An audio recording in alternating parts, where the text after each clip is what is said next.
The Beatles' greatest achievement didn't come when they were at their happiest. According to producer George Martin, it came when the band was on the verge of falling apart. By the end of the 1960s, the magic that had carried four young musicians from Liverpool to global superstardom was beginning to fade behind closed studio doors.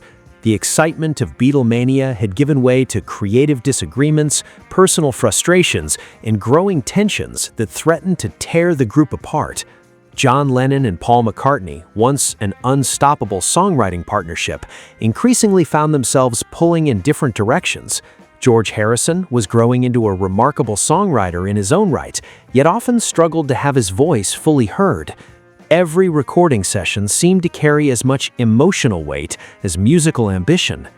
Standing in the middle of it all was producer George Martin. Often referred to as the fifth Beatle, Martin's role had evolved far beyond arranging songs and operating the studio.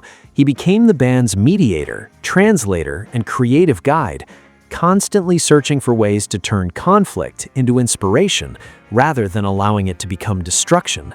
That challenge became especially apparent during the making of Sgt. Pepper's Lonely Hearts Club Band. Martin believed the Beatles had the opportunity to create something entirely new.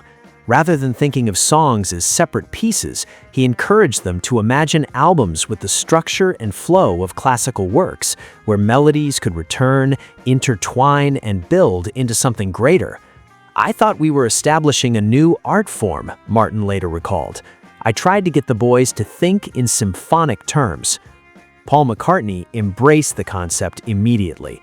The idea of connecting songs into a larger musical statement perfectly matched his growing fascination with orchestration and ambitious arrangements.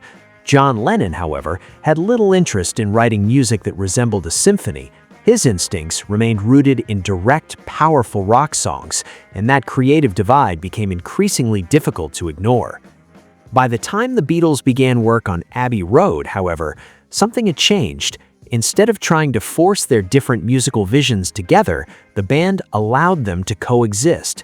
The result was an album that reflected the personalities of its creators more honestly than perhaps any record they had made before. On one side, Lennon delivered some of his strongest late-period rock material, including the hypnotic Come Together and the beautifully layered Because. On the other, McCartney finally realized Martin's long-held vision by helping construct the famous Side 2 medley, a seamless sequence of interconnected songs that unfolded almost like a modern symphony. Even Lennon, despite his reservations about the concept, contributed ideas that helped shape the ambitious finale. Looking back, Martin believed this balance was what made Abbey Road unique. He explained, "John was a rocker. He wanted a series of rock tracks, so we compromised with Abbey Road. One side was just tracks, but the long one was Paul evolving the symphonic idea, and John contributed to that a lot too. We wedded it together, and I think it's really one of my favorite works.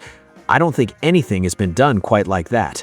For Martin, Abbey Road represented everything the Beatles had learned throughout their extraordinary career. It captured Lennon's raw energy, McCartney's musical sophistication, Harrison's growing confidence, and Ringo Starr's understated brilliance, all brought together by a band that, despite its internal struggles, could still achieve something greater than the sum of its parts. Ironically, the album Martin considered their finest emerged at the very moment the group's future had all but disappeared. The friendships were strained, the disagreements were impossible to ignore, and everyone knew the end was approaching.